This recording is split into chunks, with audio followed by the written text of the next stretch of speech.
Gang, for over a year now, I've been talking about True Hemp Science full spectrum CBD oils and how they've reduced my anxiety and helped me get better sleep without waking up feeling foggy and confused.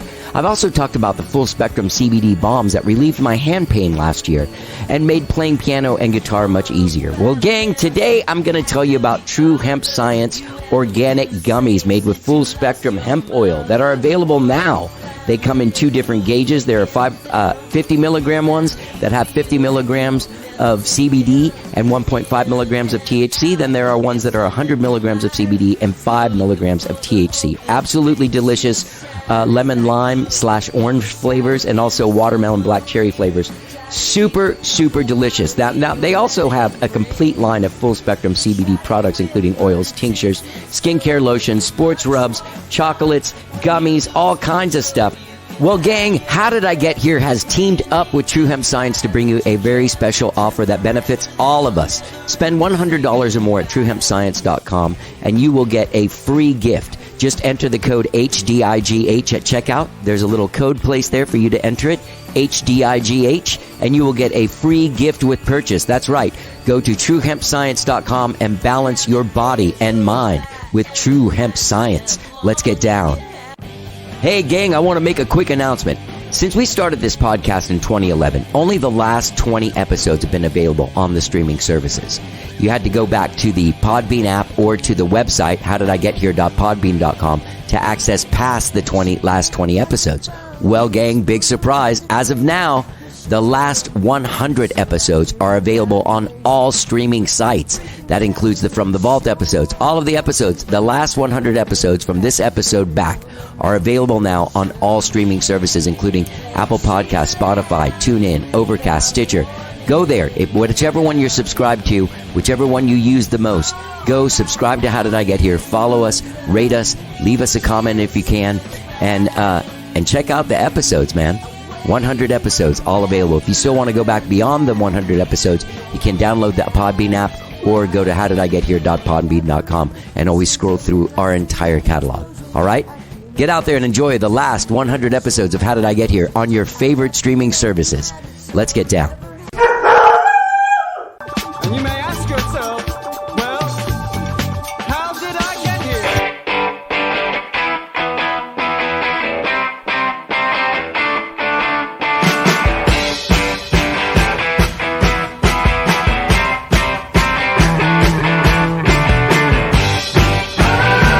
It's time for How Did I Get Here? And now here are their hosts,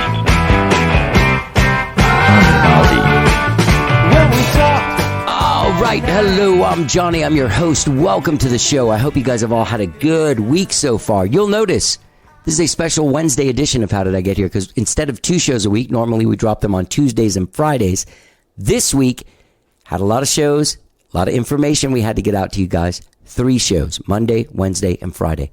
I want to thank my guest from Monday and also you guys for the feedback. The people that live in Austin really got a lot out of this conversation that I had with City of Austin Music and Entertainment Division Manager, Erica Shamley. We talked about this. She came on basically to talk about the grant that's going on right now. There's a live music event fund now that you can submit your event as an artist or as an independent promoter to the city, and you might receive a $5,000 or $10,000 grant. Now you have until May 16th to do that. All right, that's the deadline for grant applications. They approve your grant. If they do, you'll get $5,000 or $10,000, and you will be walked through how to make an event that will be successful. They will introduce you to collaborators. They will teach you step by step how to do things like get permits, get the place, get sponsors, all that kind of stuff, and see if you can walk away with a little extra money. Be great, right? So go to atxmusic.org for all of that information. Now, if you don't live in Austin, sorry about that, but that we do have a music and entertainment division in our city, and it's the only one of its kind in the world. You might want to check it out if you live somewhere and you're like, hey man, go tell your city councilman, hey, get a music division, man. That's what we need here in Odessa. I don't know, man. It's been a great week so far. Me and Rosie have had a good week. Been running around doing stuff. We did a lot of podcasts on Monday, And today, Tuesday, we actually did a podcast with the great Quentin Arispe from the Past Lives, my dear friend. It was so great to catch up with him. I cannot wait for you guys to hear it. I ended up going and having lunch with my friend Aaron Walter from Parker Woodland, great band from here in Austin, who was on the show a couple years ago. Sorry. And tonight I'm going with my friend Jason to see Neil Francis and my friend Jerron Marshall, the amazing keyboard player from Black Pumas, from Adrian Quesada's Boleros Psicodélicos, so many other great bands. He's a great artist. I'm really looking forward to see him and hanging out with my friend Jason, believe it or not. All right, gang, listen, I have a great show for you today. I'm not going to hold back anymore. This is a great show. I'm very excited to bring you this show. There's a lot of laughs. This person is amazingly talented and very easy to talk to. Now, her name's Lisa Gamache. She used to live in Austin like in the 70s and then the 80s. And then she moved away to LA until 7 or 8 years ago. But she was very active in the music scene during the late 70s and early 80s punk and new wave scene. She played with a lot of really happening bands like Max and the Makeups. She was in a band called Skank with Bruce Hughes. And she was in a band called How to Kiss. She was a backup singer for Dino Lee and the White Trash Review. Then she ended up moving to Los Angeles and had a band called Frankie that got signed to the label Morgan Creek Records. Remember Morgan Creek Pictures or movies or whatever? This was a division of that. But anyway, that whole thing kind of fell apart. But we have a really great conversation. Now, the weird angle on this one with Lisa Gamache, who is obviously like a very beloved figure here in Austin. She's put out, this is what I didn't say, I'm sorry. She just put out a record. It's her second solo record. It's called Dragonfly. It's gorgeous. And it features some amazing musicians on it like Lloyd Maines, Amy LaVere, Claude McCann, Terry Lacaze, Pat Mansky, Billy Mansell, and it was engineered and mixed by Pat Mansky, and he plays drums on a couple of songs, but also features my dear old friend Will Sexton and Lisa's partner and longtime Austin dude Nick Ferrari. All right, so many great people on this record, Dragonfly. She's having a special record release show this Friday, April 28th, at a new venue called All the Sudden. You can go to allthesudden.com to find out all about it. All the Sudden. I'll put a link to it in the podcast. Anyway, I have a fantastic conversation with Lisa Gamache. What a talented person, and what a fun person to talk to. Now, here's what makes this show a little bit different. I knew Lisa Gamache. Like, I lived here in Austin when I was 15 and 16. And then my mom died, and I moved to Miami. All right, so I was in a band here, and I was actually in a band with Lisa Gamache. Lisa Gamache was a backup singer. I was the guitar player, but I always had just the biggest crush on Lisa and thought she was awesome. But I was dating the other backup singer, right? See? So there's nothing you can really do. Anyway, when she showed up at my house, she had no memory of who I was. She was like, "Oh, nice to meet you." And I'm like, "Really? I know you. I knew you when I was like 16. Like, we were in a band together. Cry Wolf is what the name of the band was. It was led by my dear friend Mark Hallman, my mentor. There's a video out there. I'll put a link to it in the go like our Facebook page. How Did I Get Here on Facebook? You should like it anyway. If you don't, come on, guys. Get on there, and I'll put a link to it in the comments of this page of this post, and you can see Lisa, and you can see 16-year-old me wearing leather pants. All right, I can't remember what Lisa was wearing, but I bet it was black because you can't see the backup singers because they're in the back because they're in black. Anyway, it was great having this conversation with Lisa. Lisa's just she's a real talent, man. And what I remember from her when I was a kid was that she was like a person that was in show business. Like, I knew all these musicians and stuff. She was always doing something, man. She was coming from this. She was even like a singing telegram person. I tell a very touching story about that has stood out in my mind since I was, I think, 17, right when I turned 17. Anyway, guys, this is a really great conversation with an amazingly talented woman who has put out, this is her second solo album. She put out a record in the 2000s called Mad Wives' Tales. Fantastic record as well. But this record, Dragonfly, gorgeous album. This is somebody looking back on their life. Now, I asked her if what song she wanted me to play, and she told me I could play Dragonfly, the song. But I really was touched by this song called Blue Skies that she co-wrote with a friend of hers. And it's a really beautiful song, and it has a lot of humanity in it. I really connected with it, and I felt something when I was listening to this song. So I'm going to play this song, Blue Skies. It's a great song. And hey, gang, check out Dragonfly wherever it is you stream and download music. And if you live in Austin and you want to see, Will Sexton and Amy Levere are playing in her band this Friday, April 28th at All of a Sudden here in Austin. Okay, I think there's that Larry Seaman is opening. He's been on the show a couple times. Great dude. Fantastic conversation. Get out and see her Friday, April 28th, All of a Sudden, with Will Sexton and Amy Levere playing in her band, as well as all the other people that played on the record. They'll be, except Lloyd Maines. I know Nick Ferrari will be playing. I know Billy Mansell will be playing. I think Claude McCann will be playing. I'm not quite sure, but I know that the core band is Amy, Will, Nick, and Billy. Okay. So without further ado, please enjoy my conversation with this fantastic artist and cool ass lady. This is me and Lisa Gamache chatting it up. Let's get down. I drive 1,000 miles down and up Highway 5 to see my little girls every other week. They say they're growing so hard, 'cause then they can spend more time with me. Sometimes I am Okay, as I said, your album Dragonfly it's really fucking great. Thank you. It's great. There was a song that really stood out. There's a couple of songs that stood out to me. One song, Blue Skies. You have daughters, and that's about them. It's actually, I was writing with a dear friend, Frank Hernandez, and he was going through a divorce, and he had 2 daughters, and the wife, his ex-wife, moved to Northern California and took the daughters with. So, you know, he wanted to write about that, and he had It's him? a musical Okay. idea. Yeah. And I said, oh, yeah, I got you. And, you know, what he'd been going through. So I'm like, okay.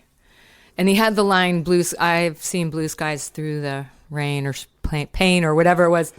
So I wrote the verses and, you know, it came out to be that. And yeah, I've gotten a lot of great feedback. There's a lot of humanity in that song. Like, you know what I mean? Oh, yeah. Like, it seems like it you know, there could be a movie based on it or something. Oh, yeah. You know? It could be on a soundtrack, you know? Could be on a soundtrack of what? Which reminds me of a film. Did you really see?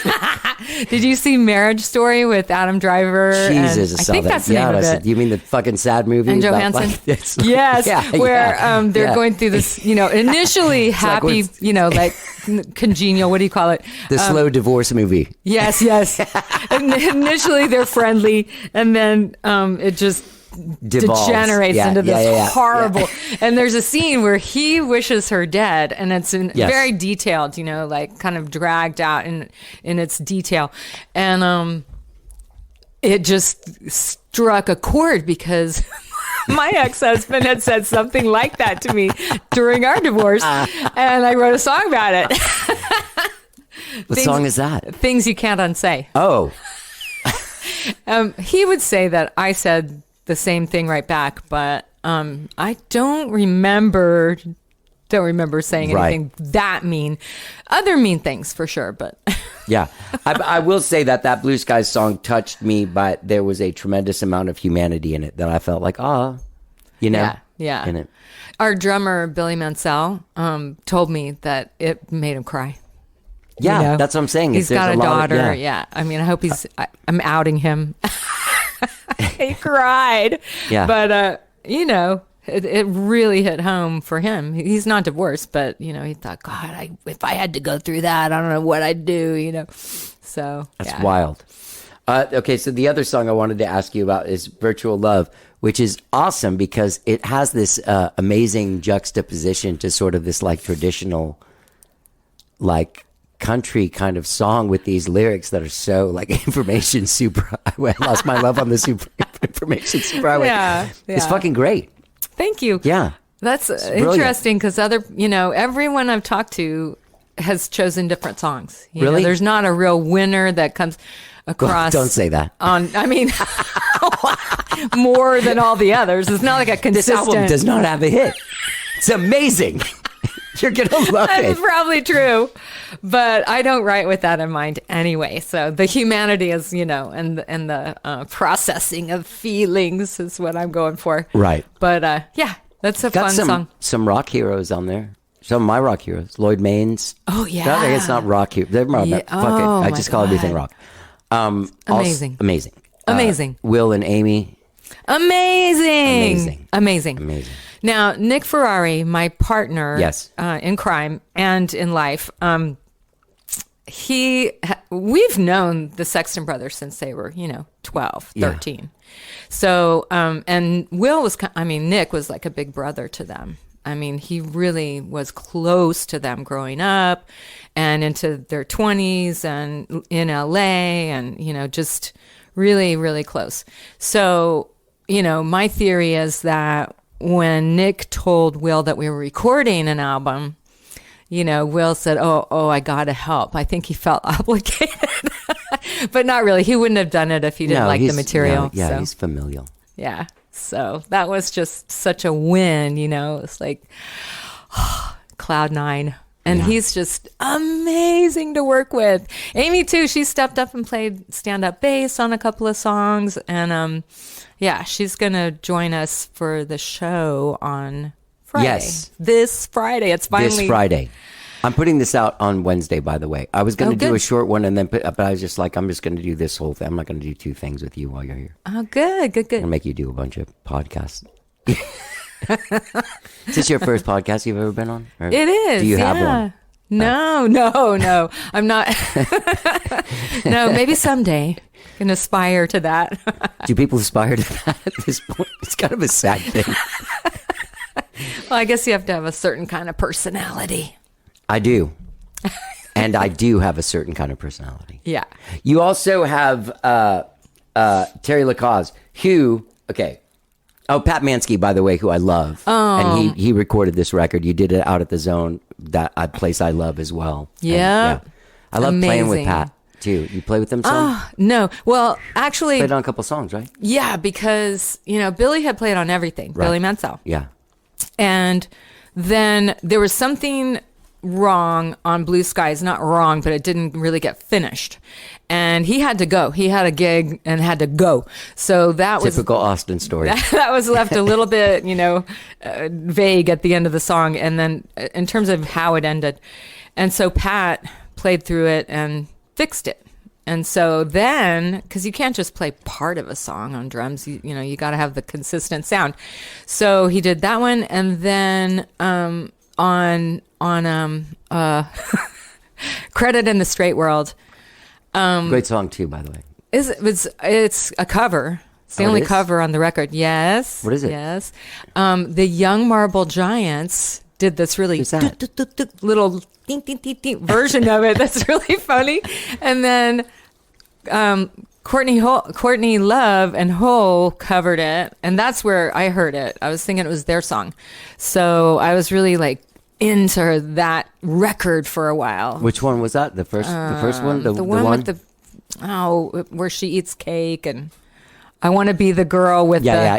With the what's most it cake. called? Something of the most cake, yes. And Remember that Courtney Love record where she's just eating cake? what's the name of it? Something about a I don't- prom it's the song. queen or It's something. It's the one. Yeah. It's Miss America? Something about, I can't remember. It's her picture. She's got on like a crown. Anyway, I was really into that album. Can't remember the name of it, but that song just hit me because of thematically. Well, I love just the energy of it. And their version is totally different, but it's great. And it was just the whole credit in this because I feel like I'm really doing this comeback. I've been out of the music world for quite other than singing background vocals with, for instance, Dennis J. and who was formerly of the Desires, if you remember them in the 80s, and very rockabilly. Billy told me that Dennis needed a singer, do background vocals. So I went out to the Zone to record with him, and that's where I met Lloyd, and that whole thing took off. Wow.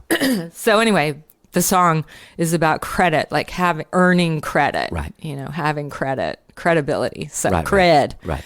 So that kind of struck me, and I thought, I'm doing that song. That was an important thing back in the grunge days. Makes sense that Hole would have covered it.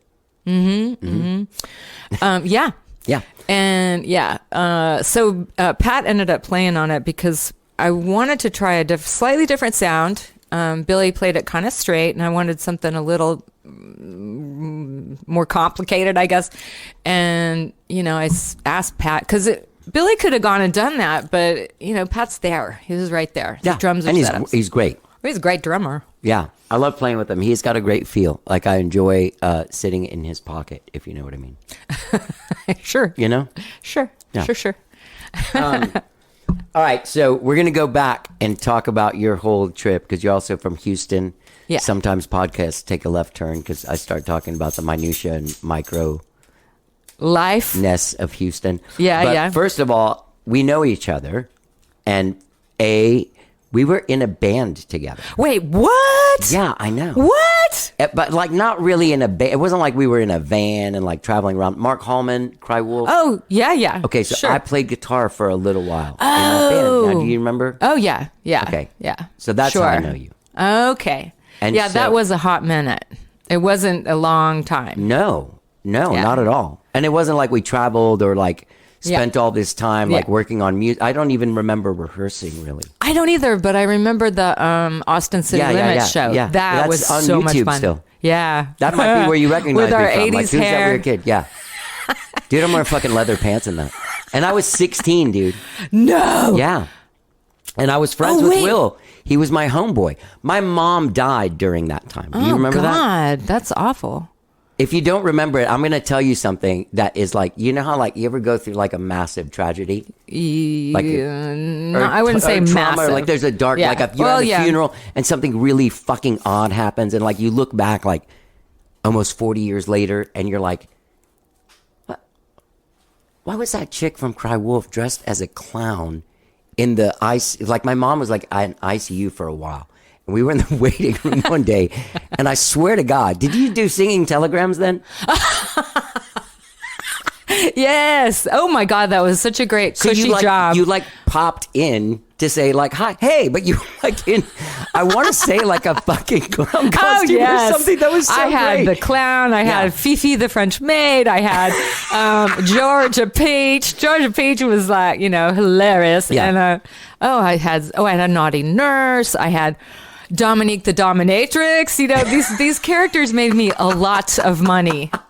I had a cushy lifestyle doing singing telegrams. I had a crush on you, so I'm pretty sure it was a clown because I would have remembered like the dirty maid and the skanky nurse and the dominatrix.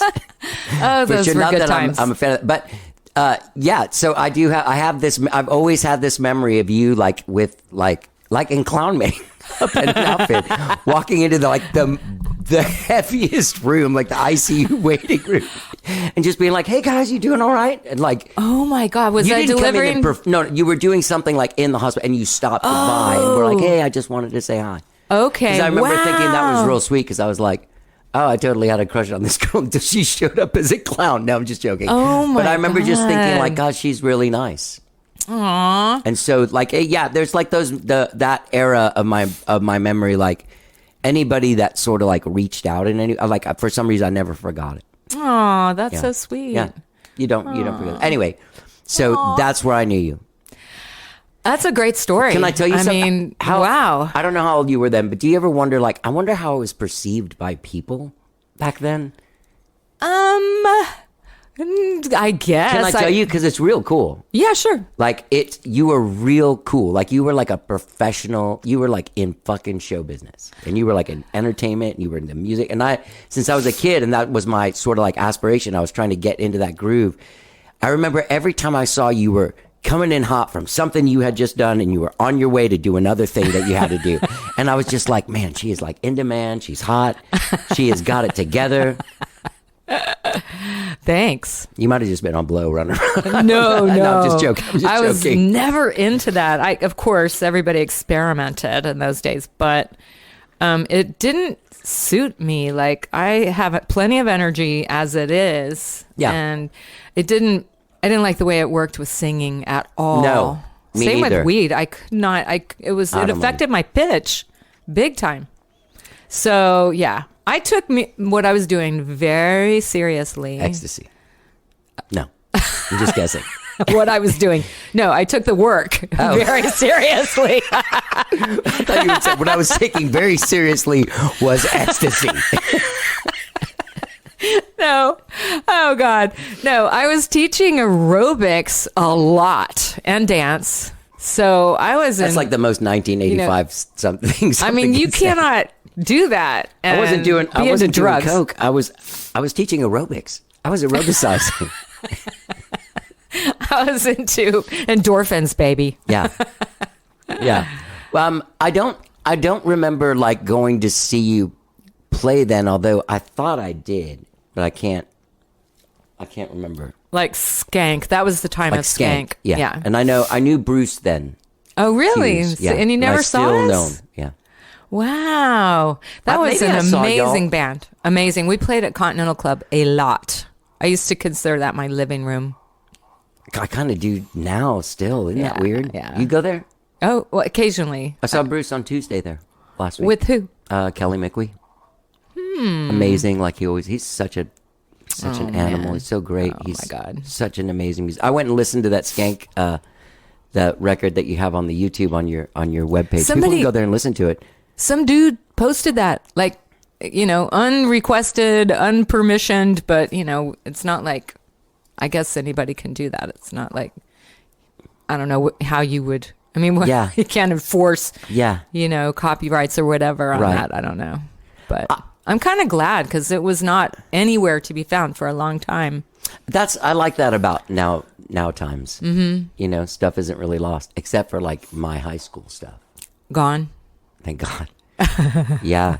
I tell young musicians that now all the time. I'm like, are you sure you want to put that on SoundCloud? Yeah, it's my first thing I ever did. And I'm like, you won't be able to get it off. Like, and I promise you in like 2 years, you're gonna be like, oh God, thank God that isn't up there. So you were born and raised in Houston. Yep. Okay. Until I was 16. Okay. My parents divorced. My mom remarried right away. We relocated to Lexington, Massachusetts, which they picked because of the good schools. And my stepdad was working at the Architects Collaborative, which is like really renowned in Cambridge. Okay. So that was a total culture shock. And after a couple of weeks, I had all new friends and it rocked. But there wasn't a lot of music. There was some. I remember going into Boston to see, I got to see Thelonious Monk. I got to see Chick Corea with Flora Purim. I saw a lot of amazing people, but, it was a You're different, jazzing it up at that point. different huh? kind of vibe. Yeah. Saw, I don't know, a lot of different people. Bonnie Raitt. That was somebody who was, I knew every vocal lick and lyric, of hers, and Emmylou Harris. And, that was just probably the first major influences other than the Beatles and the Stones. Yeah. So, what made you move to Austin? You moved to Austin with a person, or no? It was too cold in Massachusetts. I could have gone to Amherst because I would have been a resident. Mm-hmm. But I wanted to come back to UT because, no snow, at least not then. And I majored in art and then switched to English because I really like literature and writing and poetry. So that kind of started me down that road of writing poetry and songs. What did you want to do with your life then? Like, were you going to be in No music? idea. Or you just like, I'm going to go to college in Austin, and then what happens next happens? Totally. I was floating. I had no purpose in life. But then, I think it was my junior year, I met Mark McKinnon in one of my upper division. That's unbelievable. That's the news guy, right? Yeah. The guy, yeah. In one of my lit classes. And we would always just be into deep conversation with the professor. And not that many people otherwise talked. This was my experience at UT in lit classes. I would be dominating the conversation. Mark and I dominated. And so after class one day, he said, you should come work for the Texan, because he was working there and he was planning to become the editor, you know. Yeah. That was a big deal. So I helped him campaign. He was a was a singer-songwriter as well. Very talented. And so we ended up campaigning and playing a lot of shows, and I sang with him. Let's very quickly contextualize him for the listener that's like, wait, I know that name. He what's that news show on? The Circus. The Circus. The greatest political show on earth. Amazing. It's on Showtime. I lost my Showtime thing. You can't have them all. You know what I mean? And you're know. like, that was really the only thing I cared about on there. I agreed. Yeah. There's not much else, but it's so good. The show is he's fantastic. So good. He's the kind of cowboyish guy. Yeah. And he's pretty funny. Yeah. All three of them are great together. Yeah. Okay. Yeah. So anyway, so that's who he is, and he's a singer-songwriter guy. Mm-hmm. So weird. Does he live here? No, he lives in Colorado. Okay, because I saw some picture of him and Miles Zuniga outside of like Hole in the Wall. Yeah, I saw that. Yeah. Love Miles Zuniga. His too. writing. Oh my God. Me too. I just love his stuff. Me And, too. You know, his voice and all of it. He's a great guy too. Yep. Yeah. Sweetheart. We're close friends. He sometimes he makes me dinner. Aw. Yeah, I know. He got so nice. He's such a nice guy. All right, so you moved to Austin. You have this band. Wait, hold on. Let me get my thing here. That's Laszlo Frink and the Odd Sofa Review. Yes. And so what was that, kind of like singer-songwriter music or what? Yeah. Okay, so Yeah. like what was it leaning like into in the Cosmic Cowboy? In the or- John Prine vein. Okay. We actually did some covers by John Prine and Bonnie Raitt, because I would sing, you know, a Bonnie Raitt song. And it was What were you do? You were singing in the band, singing backup? backup and some singing leads. some leads. Yeah, Okay. some, not a lot. Did you get the bug then? Were you like, this is my That was thing, or- definitely the bug, you know. And then the real bug happened when I was working at the Student Union, which I worked there for like 4 years, the whole time I was at UT. And I was tending bar, and At the Texas Tavern, right? at Or what? the Cactus Cafe. Okay. Worked in there a long time and loved it. There were a lot of bands, of course, that I saw. Ooh, so much fun.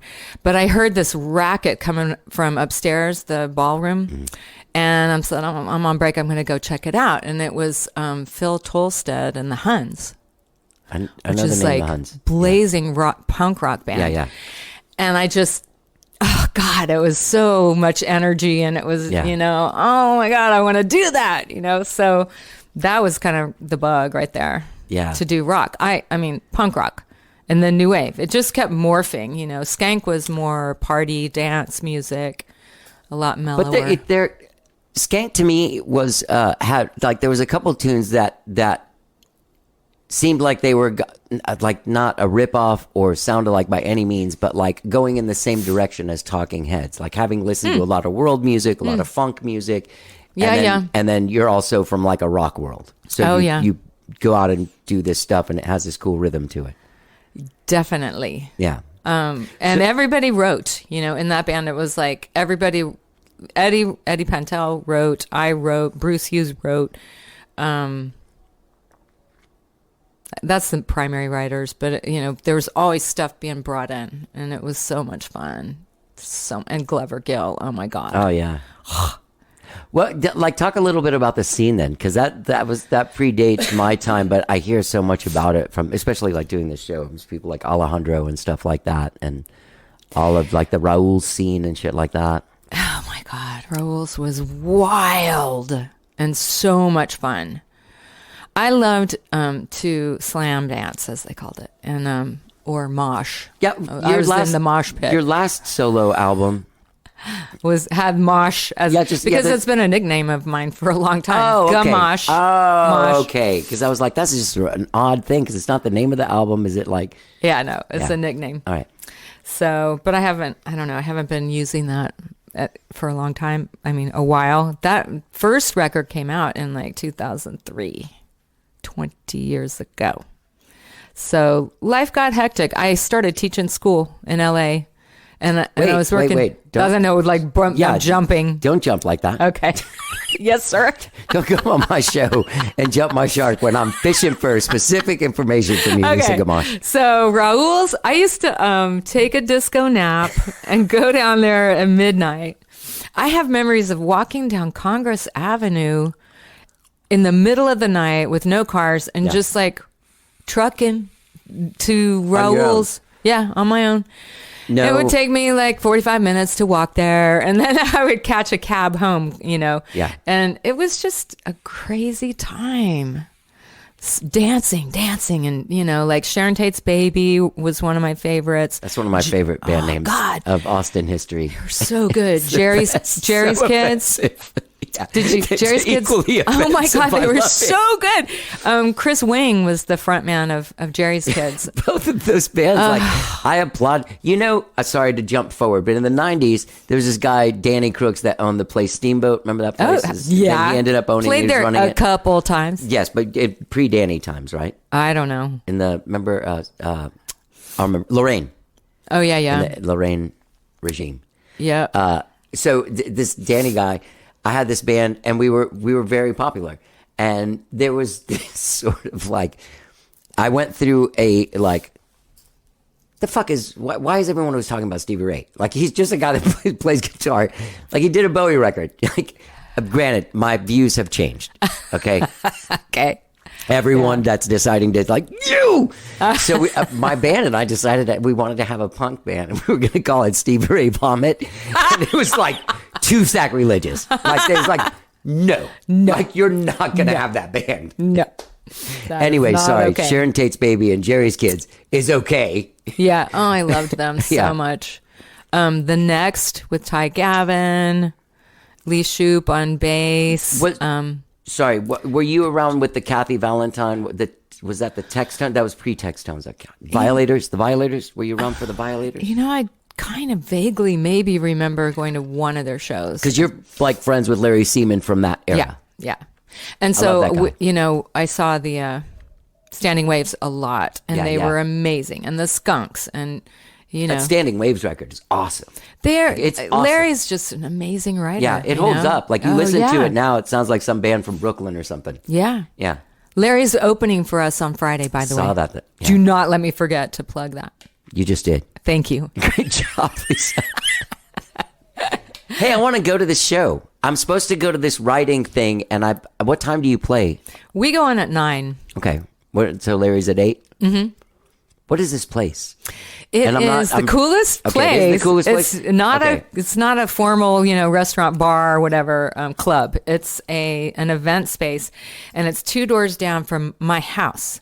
So I know. That's the most Will Sexton thing. Yeah, I'm having my record release. Why? Because it's just 2 doors down.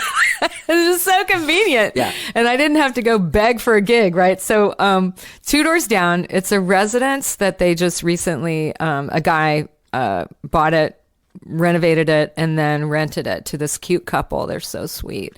Tom and Emily. Tom and Emily have this big, it's a warehouse. Used to be owned by a potter or a ceramicist, and that was her studio. Great big warehouse with high ceilings, and it has garage doors on either end. So there's this indoor-outdoor vibe, and back behind it, there's picnic tables, and they set up a bar and this and that. So it's really cool. It's called All of a Sudden, by the way, guys. Yeah. And I'll put a link to it on there so that you guys can figure it out. Because it's on the east side. Yes. Yes. Right off of Airport and Balm. And Go Valley Park is right across the street, Right. and there's plenty of spillover parking there if it should happen to be that big of a turnout, right across the street. It could be. It's possible. I'm not holding my breath because I haven't played out in so long. I don't know what people remember me or care. We'll see. I do. Oh, Thank you. Do you ever see... Did you ever see Empire Strikes Back? Yes. There's a thing where Han Solo walks out of the thing like he's not going to go help the rebellion, and Princess Leia goes, "Man, he doesn't care," and she walks out of the room, and Luke Skywalker goes, "I care." I care. I'll be there. So we're quoting Luke Skywalker. I do a lot of quoting of Star Wars. I realized that as I got older, that my whole spiritual thing is it's just every quote I think of in a spiritual way is use the force, let go, trust your feelings. Yeah.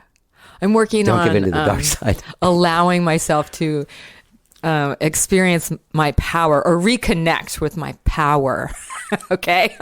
This is something that, okay, I'm going to get really woo woo. I asked for angelic intervention or guidance, and that was the answer I got. Connect with your power. Like, it's there. You just have to connect with it. Okay. So don't feel insecure. I think yeah, that's yeah, the bottom yeah. line. Yeah. It's kind of hard not to. Do you find that as you get older, like, because that's another thing, like seeing you in like 1984 and 85, you were like this, you know, you were fine like wearing a clown suit through a hospital and like very confidently saying hello to people. You know what I mean? That do you find like I find as I get older that the confidence is like something I gotta like work on. Yeah. And then for I just sure. kind of spend my time beating myself up when I'm not trying to build up my confidence. It's a odd thing. I think that, I don't know. Because you know more? When when you've experienced a lot more downs, you know, like at that point it was only up. Yeah. And now it's like, ooh, I've been down a few times and crawled my way back up. Yeah. I've had some successes, but I've also had some failures, of course, you know, and it's like, okay, do I still have cred in the straight world? You do. I mean, I don't see why you wouldn't. Fucking Yeah. Terry Lacoste played on your album. That's a guy that when I was 16, that was I've told him this before when I was like super drunk at Justine's, but he was the coolest guy I had ever met at that point in my life. Like he was French. He looked cooler than almost anybody I had ever seen in my life. He's cool. And he was so nice. Yeah. Oh, yeah. And French. Again, Genuine, you know, Still funny. that way. He's Yeah. very funny. Yeah. Yeah, I mean, it's pretty amazing. Okay, so I think the draw initially was the first album. So I was like saying, okay, you guys, give this a listen. If you're interested in doing something remotely in this vein, I have these songs. And then they heard like really awful recordings of the songs, and they kind of For this album? put two and two together. Yeah. Okay. And Who did so that they album just in LA? like Terry just I'm into it, you know. And Yeah. Billy, oh yeah, this is right up my alley, you know. So Does Terry play much anymore? Terry, Lacoste? yeah, he plays with Yves Montse. He did an annual party that he does that's just him, the front person. I don't know when that was. Is he like not on Instagram or something? February. Am I missing the boat? Am I just not following you? You have an Instagram, but you have nothing to show on it. Oh, really? There's no. I didn't know I still had one because like I got hacked after I set up the account. Oh. I got hacked, and I'm like, screw this. I don't care. You should do it. I know I should. Remember? Did you ever do mailing lists? Oh yes. Oh my goodness. You don't have to do that anymore. You can just post one thing, and you even get more people than the mailing list that you used to mail to, So and it costs no money. yeah, I'll do it. I And better people not get hacked again. I'll be pissed. I want to know what you ate for breakfast. What? You know how people post their food on there? I do. Oh. Not all the time. I mean, I do, but I like when people post their work and stuff. you don't like. I got a lot of Rosie stuff on there. My dog's on there. Oh, now pet videos and stuff. Yeah. A lot of me crying about my feelings, about how I've been mistreated No. by someone you don't even know. No, not at all. That's my least favorite thing about social media.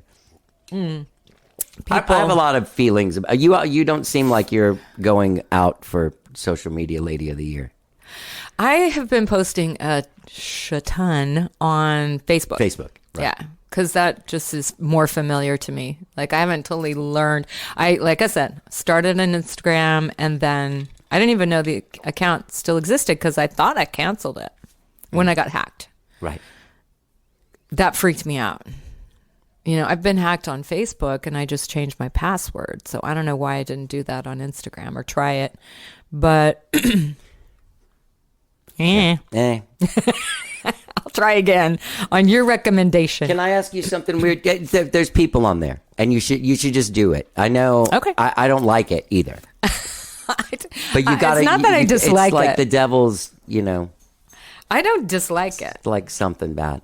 I But whatever. just fell off of it, you know, because of that situation. And I don't like getting Well, plus I want spammed. to keep up with you. And I don't have like your phone number or anything. I can't just call you. But I think we're friends on Facebook, though. Okay. I think I asked to be your friend. Yes. Did I? We are Okay. friends. Okay. Because I. Oh, that's accepted probably that. where you recognize me from.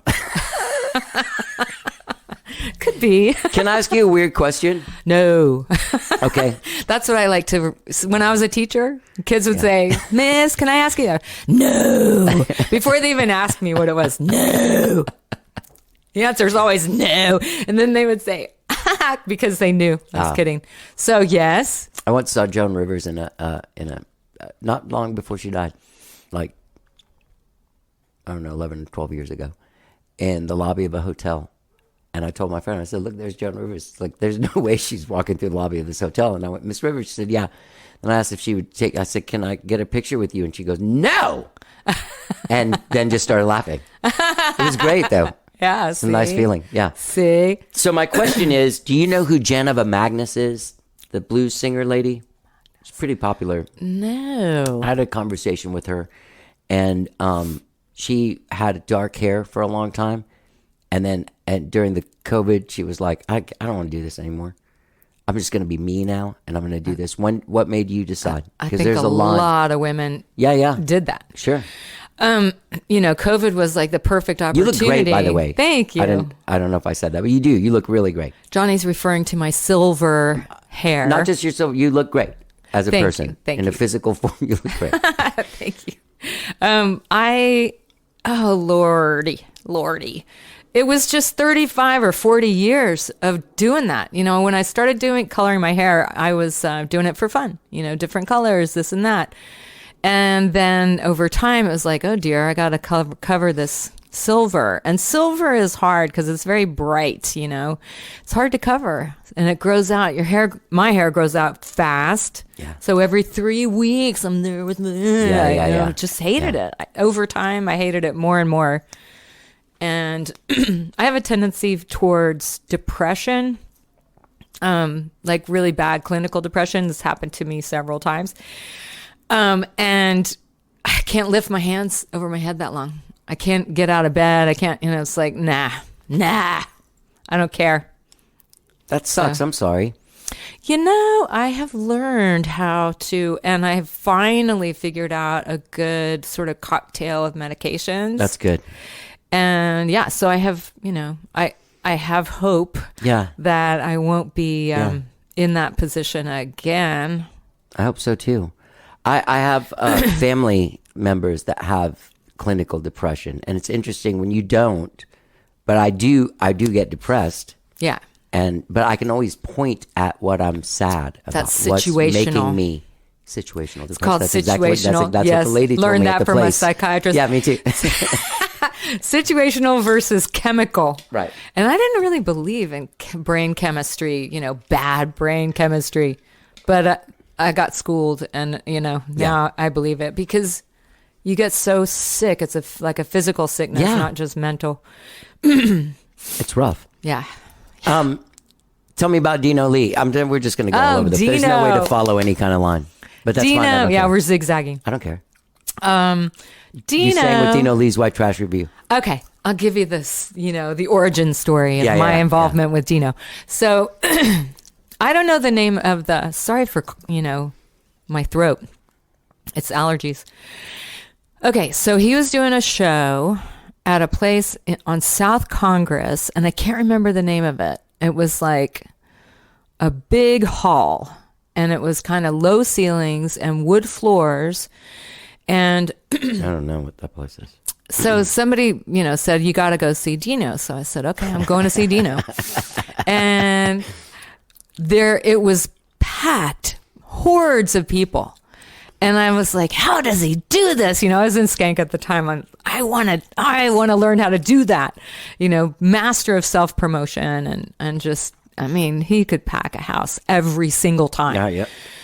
Part of it was his show and what people wanted to see what he would do each time because it was always something different, So, of course, I was very impressed with his showmanship, and that goes a long way with me because I always had that desire to be a good show person, front person. I still do, that's important to me, which is one reason I didn't master the guitar. I did enough to, I can't, it's hard to do both, to play well and sing. So that's my thing. I like to just sing. But anyway, so there was an after party and I was really dolled up. So I felt confident. And at the after party, I went up to him and said, "Do you have a light?" And that was my entree line. Do you have a light? Yeah. And because I didn't know what else, I wasn't going to say, "You're so good." But I said, "Have you thought about having some background vocalists, like some chicks?" And he said, "You know what? I have. Why? Are you a singer?" And I said, "Uh-huh." So the first time I met him was that exchange. And I gave him my phone number and he called me and said, "Come to rehearsal." And he said, I have an idea that I want like 3 singers and I really want them to be heavy, heavy girls, big girls. Did you dress as a nun ever as a backup singer with him? I think I might have missed that one. Okay, go ahead. I didn't. What happened was one time. So I was with him. I was one of the girls for like a year, and then Skank started getting really busy and touring a little bit, and I had a conflict for a show, and that was it. I was canned, gone. You didn't fuck around. No. There's no, no conflict. No, you're done. So, but my favorite show was the Caligula show. Oh my God. What was that? It was at the Ritz, Proscenium Theater. Yeah. And he had everything like the entrances on the side that were like arches were giant fur-lined vaginas. And then there were giant columns that were phalluses, of course. And then he got wheeled in on a chariot. And on the chariot were, I don't remember, probably more phalluses. It was like a ramming pose thing in front. And, it was just wild. And all of us girls had dildos that we were waving around. And he told us at the rehearsal to wear togas, right? So I'm like, oh, a toga, sure. So I used to make costumes. And so I took a pillowcase, made that into a toga, which was just long enough to cover my naughty bits. Oh man. And like fig leaves on my hair. And it was just the most fun ever. That is so cool. Pretty much. Other fun things were opening with Max and the Makeups, opening for Stevie. And who else did we opened for Joe Ely on a couple of songs. That's cool. Oh my God, so much fun. And he was so nice to us. So nice. He's cool. Yeah, I'm sure he doesn't remember us at all, but we hung out after the show and had beer and, just talked. He was so nice. That's awesome. Yeah. So my experience with Dino, like I saw him in the 80s, but then I kind of became friends with him in the 90s. Then he opened a place. He had a bar. Yeah, I saw. Ocean's 11. Oh, yeah, I saw. And I was there once or twice. Yeah. He would let me and my friends, after closing, hang there. And then he would just... Pretty amazing. Just tell stories like that. I just love, dude... Nobody puts on a show like that anymore. You don't have the money to do that. You know what I mean? He was going. He did have some money, some family money, not a lot. But he seemed like he must have. Yeah, because he didn't have to work. But I got to tell you, the other one that was fantastic was at the Yellow Rose, and he told us to wear lingerie. I go, check, lingerie, no sissy here. Yep, got the lingerie, got red lingerie. So we go down there, we do our thing, we're dancing. He's got General Lee, which is a big strap-on dildo, and he's waving that around and poking us with it, and it was just great. And so after the show, and there were dancers, like Yellow Rose dancers coming in and out too. And after the show, I was packing up to go, and on my way out, I saw the TV cameras, the big cameras. And I was like, oh shit, that's going to live forever. Was it that MTV thing? No, I don't. Because he was on this MTV show that was they did a 30-minute show, and they did a whole thing about Austin that had like Daniel Johnston and him. Oh, cool. And Zeitgeist. It was so much fun. I remember Zeitgeist. Yeah. So that is available on YouTube. Beer Party. Oh, it is? Yeah, Beer Party and shoot, I can't remember the other one, but There was a show that I saw. Bored. Ultimately Bored. Ultimately Bored. Love that song. I had to hear it. There was a show that I saw where he had like it opened with nuns, and then the lights went out, and it was just like fluorescent, like the blue lights, like the 70s poster light things, and these Black women light. wearing black light. Thank you, wearing fluorescent lingerie. Awesome. Like they ripped the nun habits off. Yeah, I know. What a just like. Why don't people do like he should teach a class on like, you want people to come to your show? What, no one's coming to your show? You're not chasing nuns around with a dildo called the General Lee on stage? What's wrong with you, man? He'd probably get canceled now, I bet. He's probably had to go underground. There was a show at Liberty Lunch where he had blood wrestling. Like instead of mud wrestling, he had chicks in bikinis doing blood wrestling, and they were wrestling in ketchup. Yeah. It was amazing. Oh my God. Yeah. Well, Austin isn't what it used to be. You just officially made that. Confirmed it. Confirmed that it's just not. Without Dino Lee, we're nothing. Yeah. So, okay, so when you moved to LA, How to Kiss. Wasn't Ramos in that band? Yes. I used to, you know what? I had all those. Like, The album. I think Hallman might have sent me. Tapes. He used to send me stuff all the Cassette time. You know, after my mom died and I moved away, he's like, oh, hey, this is what everybody's doing. You know? Nice. Yeah. Where'd you move to? Miami. Oh. And then to Houston. That's the Cuban And then thing. back here. Yeah, I'm Cuban. My ex-husband is Cuban. Really? Yeah. Was he one of those kind of Cuban guys? Like not involved yet? Oh God, I don't Is that want to. terrible to Like, say? I'm not throwing You don't have him to under. say it. You don't have He to throw him just- under the bus. He's a brilliant engineer / tech manager / author of software programmer. I mean, but he likes to live outdoors, and so there's the Cuban thing that he sets up an indoor outdoor space, and that's where he likes to just be. You know? Yeah. So he's a great guy. Yeah. Did you do a lot of Miami stuff? Did you have to go there? No, his parents landed in New York. Oh, okay. So Was he? My family came late 50s, early 60s. he came in 60. Wait, he was 69. Oh, came in a weird time, like he defected. Yes. Yeah. Yes. They got Yeah. out with like one suitcase Yeah. each, like they were going on vacation, and an aunt in New York, Tia, sponsored them. She had to pay like 30 grand to get them out, like guarantee. It was like money, ransom that they would Those get, stories are always that they would come back. And they harrowing didn't. and amazing, Yeah. right? And they were traumatized. Yeah. In 2020, when I took a deep dive on everything that was going on racially in our country and stuff, and I learned about generational trauma, and I realized like, oh, that's what's wrong with all of us. Yeah. Like there's a whole thing we have from even our parents, Yeah.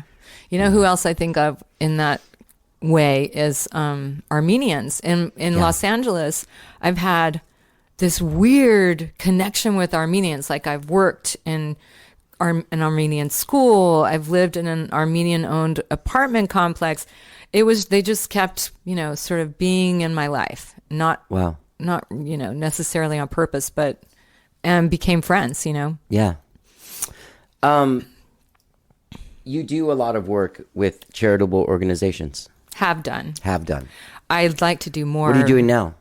I'm just tutoring an adorable kid. What do you tutor, like just school stuff? I'm tutoring an 8-year-old boy who's behind, and I think this is partly because of COVID and partly because he's like first generation Mexicano, and so he's got an accent, like I'm not sure. I haven't interrogated him about his ancestry and whatnot, but his grandmother brings him to the library, and she doesn't speak English. Anyway, it's through the city. I work for the city of Austin, and they have a volunteer program, so it's quite lovely that they kind of sponsor you doing that. But I'll do more of it, when things settle, like when I retire. Yeah. Soon. So back to How to Kiss. Mm-hmm. Ramos was in that band? Mm-hmm. Okay. And such a joy. Claude, total joy. He's on the new album too.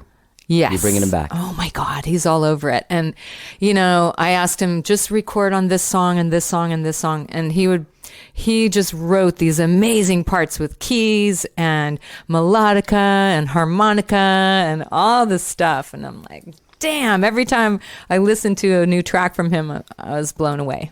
So good. That stuff was good. There was like those two guys on keyboards and you.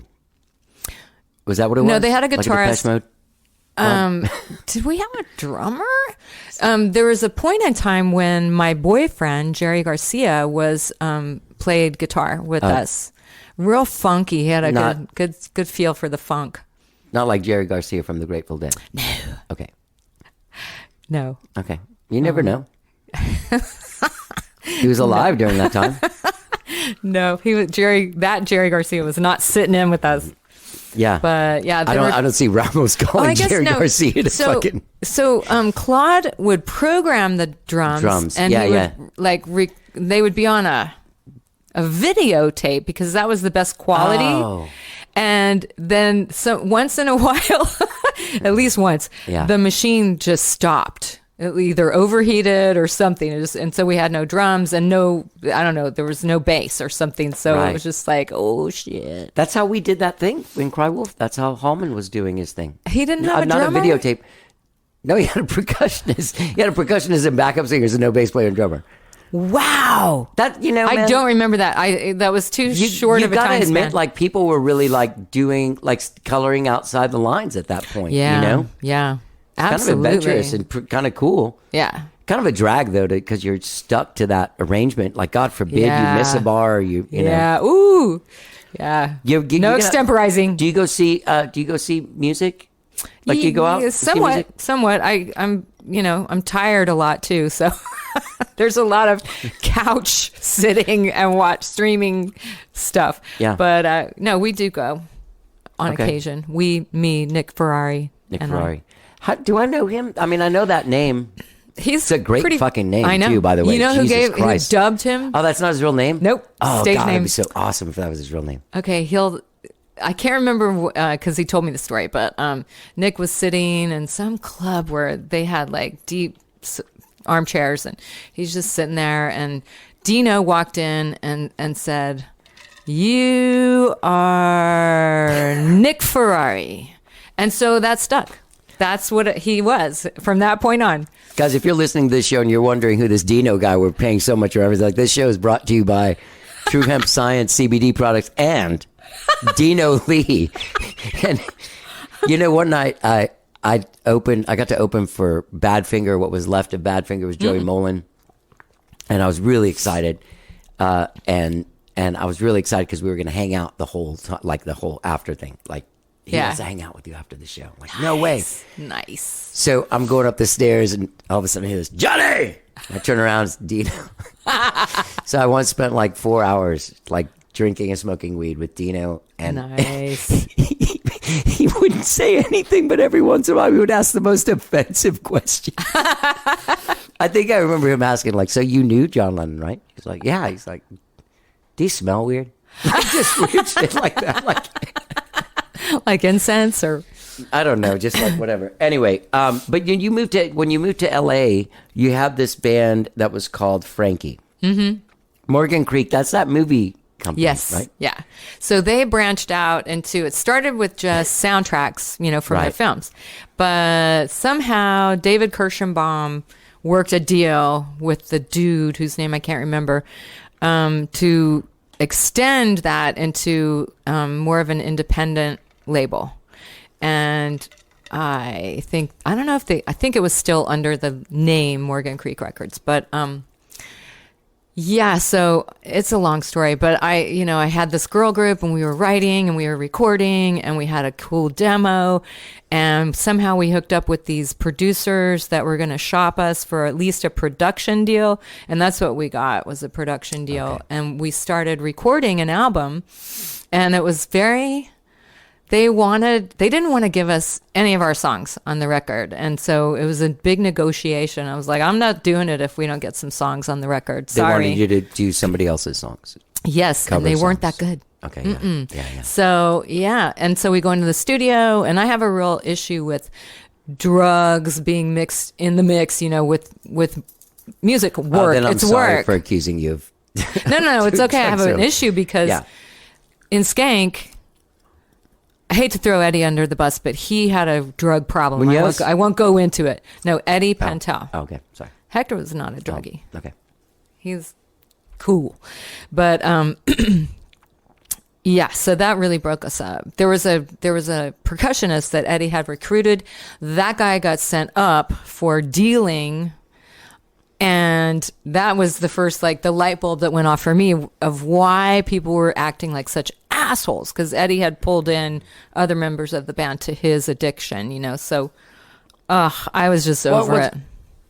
Yeah. And then Claude sort of said, hey, you want to do How to Kiss with me? I'm like, hell yeah. So was that the whole thing? The drugs in LA, I was so anti, do not approach me with drugs, especially in the studio. Right. So they brought in, we had a killer producer, Chris Stokes, who is now really established and famous and wealthy, but he had a band or a group called Quo, and they wore the clothes backwards and stuff. Anyway.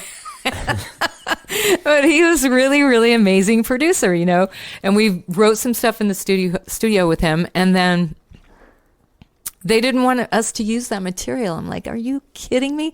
That is the shizzle. So we go in with this other producer, and he's snorting lines at the console, and I'm like, classic. So 3 songs in, I didn't like any of it. Nobody liked any of it. None of us in the group. And so then we were on hiatus because we had to regroup to figure out what we were going to do. And then the label folded. Yeah. Why? Cocaine. Yeah. David Kirschenbaum. But you didn't hear it from me. Yeah. I'm like, mother. I was interviewing Nancy Wilson from Heart. Yeah. 2 years ago. In fact, almost exactly 2 years ago for this Seton fundraiser thing. And I'd asked her, there's a definite, it's 2 different Hearts. There's 70s Heart, and then there's 80s Heart. And it's very different approaches. Songwriting, Heart was so unique, and there wasn't any kind of structure. They just kind of wrote these songs. They had choruses and verses, but if you go listen to Magic Man, that song is laid out real weird. Mm-hmm, there's a super long guitar solo and keyboard stuff before this last chorus thing. It's just weird. And then all of a sudden they have these pop structures and these songs that are written by other people, and all of a sudden they sound this way, and all of a sudden Nancy's singing songs and stuff. Right. So I'm like, so what was the difference between the I was like, what was the difference between what was going on either time? She goes, oh, cocaine. It was so fast. The answer, she was just it permeated the business to where you can go back and listen to records and you're just man, this sounds so bad. What I'm were glad they thinking? To hear you, I know. I just was disgusted with it. I mean, Hallman told me that it takes the reason why those records sound like shit is one of the physical things that it does to you while you're doing it is it takes the high end off your voice, off your hearing. See, that's why so everything's super shrill pitch. And feels like it's scraping nails sometimes if you listen to some stuff from the 80s. Yes. The only record that I think is great from Cocaine is What's a Story Morning Glory by Oasis. It sounds terrible, but I don't think it would be good if it sounded really good. I didn't know that was a Cocaine record. Yeah. They were a crazy cocaine band. I'm glad to hear that there's no weird behind the music stuff like that for you. There's no rehab. Well, with the label, when the label folded, I was like, that's it. I am done. I'm not doing music anymore. And then I had my daughter. And then when she was about 2, a friend of mine said, you should jam with Frank, the guy who wrote Blue Skies with me. And I'm like, sure, let's meet up, let's play. By then I was over it and I thought, well, I'm just going to do this for fun, so no whatever designs on or expectations of record deals and all that crap. Right. So and this is the same experience I had with Mike Alvarez from Max and the Makeups. We get together. He brings his guitar in both cases. Well, what do you think of this? Jinga, jinga, jing. I'm like, I have a lyric that'll go with that. What do you think of this? Jinga, jinga, jing. I'll have a lyric that goes with that, and it was just like cranking out songs, like magic. And it was so much fun. And so then I had all this material from the first album. Right. And I was just thinking, I actually was working in a nonprofit at that point, and I took a bunch of kids to a ropes course, and we had to climb like a 90-foot ponderosa pine with spikes on it, and then, what do you call it, zip line down. Oh, cool. And so they said, well, set a goal in your mind of what you want to achieve, and then every, rung that you go up, you're closer to your goal. So I was like, I'm going to make a record, just make a record, And within a couple of weeks, I met this drummer at a show. I was singing background vocals with a friend, and Henry Iglesias, who, God rest his soul, he's gone from cancer. But Dan Marfisi was a really awesome drummer, and we were chatting, and he was asking me, like, what do you do? What else do you do besides this? And I said, well, I do have songs that I want to record. It's like, I've just started being a producer, I'm starting up business. So, we exchanged information, yada, yada. I go, let's go record a song and see how that goes. What do you charge? And I was working, full time so I could float it. And it was just wonderful. The what do you call that? Collaboration, but in a creative way that was just, synergetic, so much fun. And I still love that record. I'm really record. Proud of it. You should be. It's more rocked out mostly, but love it. His playing, every time I hear it, I just cue on things that he played. He played a bunch of instrumentation on it. He's like, and he never met an instrument he couldn't play, that kind of guy,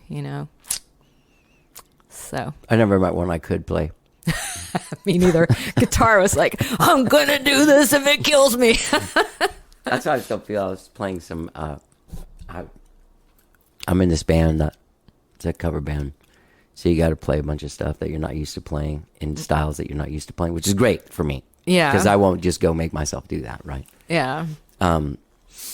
So, it's a good. It stretches you. Stretches me out, as a player, as a jammer.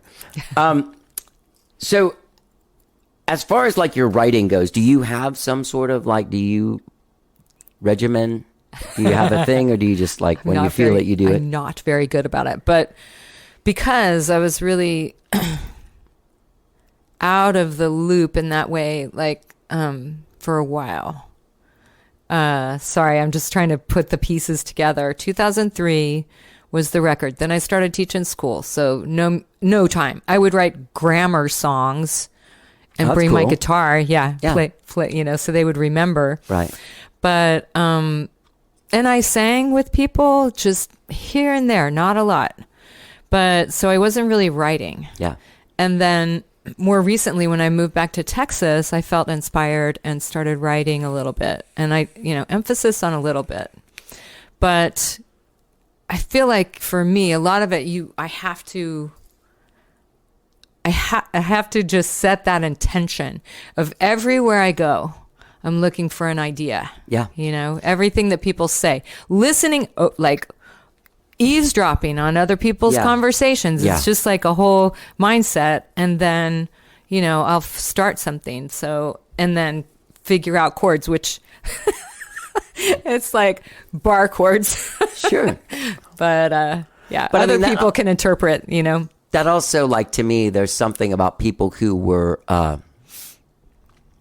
who got the inspiration to take this on, like to take on being a musician through punk music or new wave music, because it was like the people's music. It's nothing. It's not there's not some shit you got to go to college for before you can figure it out. It's like if you can play A, D, and E, you can express yourself. Yeah. So true. You know what I mean? With all So the true. urgency that's inside of your young little, you know what I mean? Yeah. Your little young self. Like, I mean, the title, not the title track, the first track on Dragonfly. Ride? Is it Ride? No. No. The Road. The Road, sorry. So it's like basically 4 chords, and then And the truth. it's the truth. Yes. There's a song. That's a famous 4 Bono chords quote. and the truth. It's a Bono quote, but it's 3 chords and the truth. So All I've got gotcha. is this red guitar, 3 chords and the truth. It's great. So yeah, most of the ideas come from my life. You know, things that are happening. Like The Road is the story of leaving LA in a deep depression following my divorce. It was partly situational, and then that dovetailed into straight up chemical. And a friend of mine came out to help me move, and we drove back together. And I really couldn't put 2 words together, you know. She would ask me something that was just, yeah, no, whatever, you know, like yes and no. So that was the frame of mind. Then when I got back, you know, I was reflecting back on that. And, I had a dream. I had a dream, baby, about walking through this canyon just of flames, right? Yeah. Which was metaphor or symbol, whatever, of, you know, leaving my old life in flames, just flames. Right, yeah. So I had to put a verse about that. It's great. Yeah. Yeah. Good times. So this record, Dragonfly, is available now. You can get it wherever it is that you stream and download music. And Friday, April 28th, at All the Sudden, Lisa Gamache will be having a record release show with guests, like where Nick's going to be playing with you, right? Nick Ferrari, Will Sexton, Amy LaVere, Claude McCann. Oh, the whole gang. The drums. Who's the drums? Billy Mansell. All right. Larry Seaman is opening at 8 p.m. So it's Love gonna Larry be- Seaman. Yeah. You know what happened? He was supposed to come in again, and then he just didn't. And then I Well. thought he was mad at me. That's the kind of mind I have. I like No. now. I just think I'm going to show up at your show, and he's going to be like, "Oh God, that Johnny's here." No.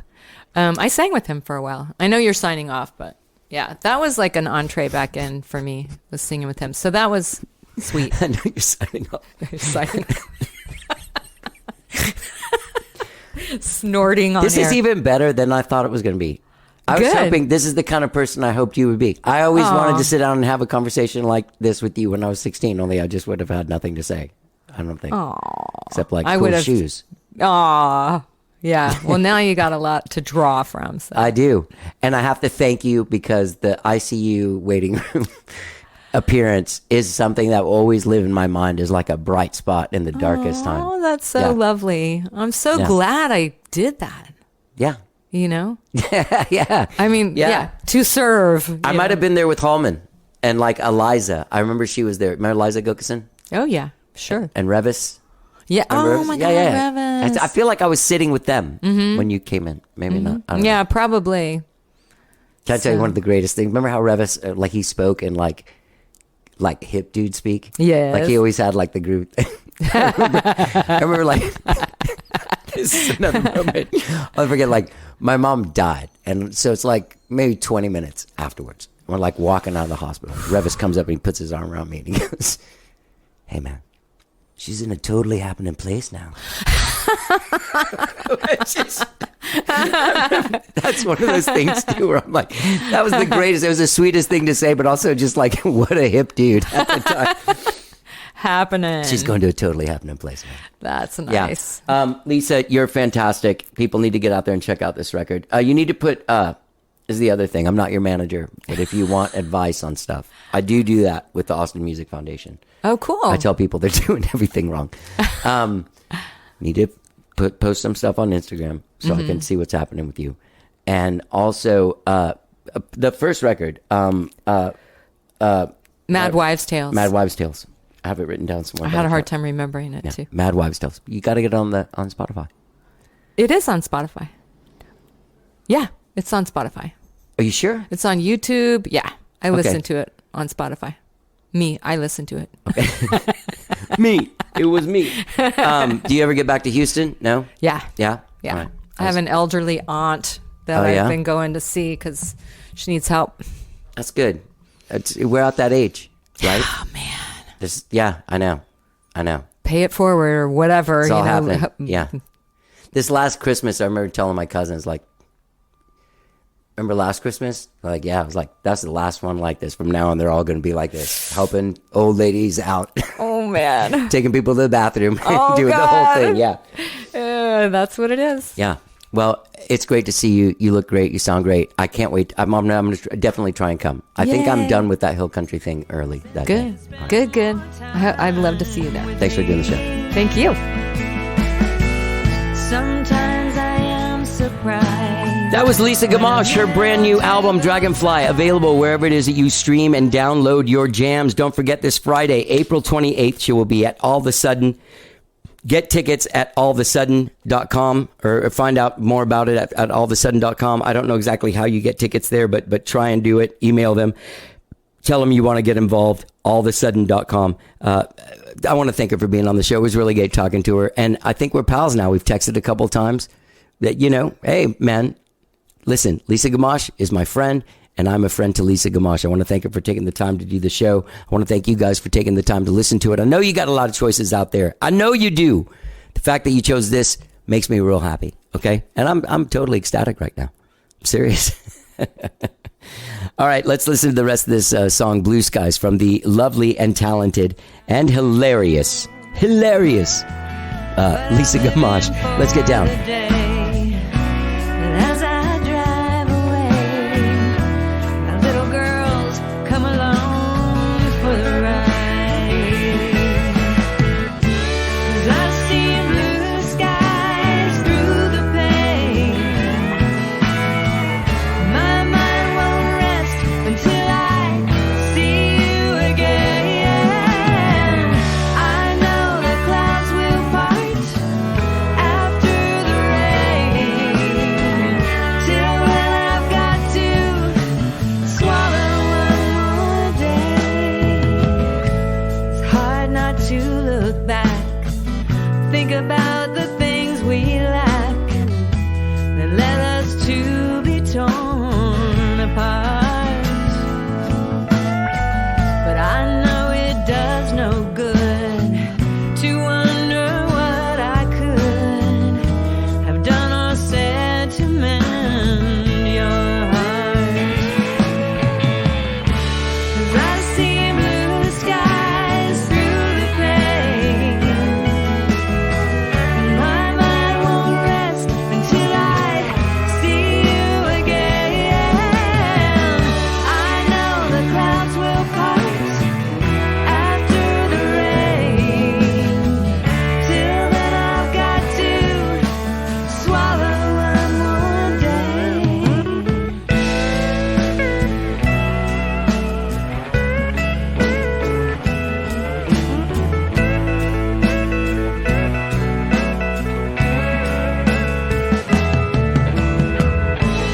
Have you ever lost something in your life that knocked you down so hard you wish that you could die? And yet you have no choice but to go on with a smile. Put on a happy face while it eats you up inside.